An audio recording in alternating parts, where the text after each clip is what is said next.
Қайырлы күн. Мен осы жебеше орталығында сәуір айынан бастап өнімдерін пайдалана бастадым.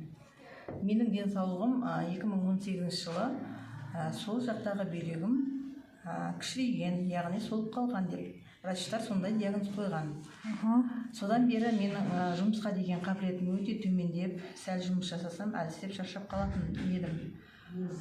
Осы жылдың сәуір айында қатты мазам кетіп,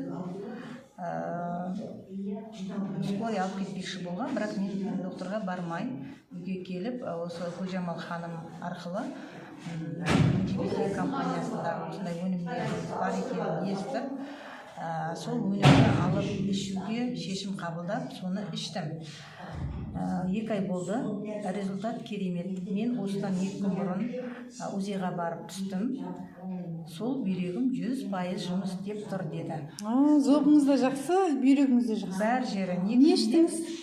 Мен барлық өнімді алдым. Чудо-чай, паразит, антивирус, дыхательный, иммунитет. Бәрін жетінен бірінен кейін бір іштіңіз ба?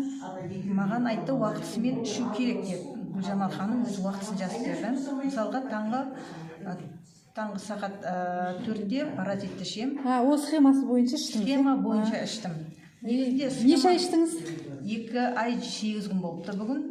Результат тамаша. Результат тамаша. Рахмет Асан өніміне, жебеше орталығына, шақырған ханымдарға рахмет.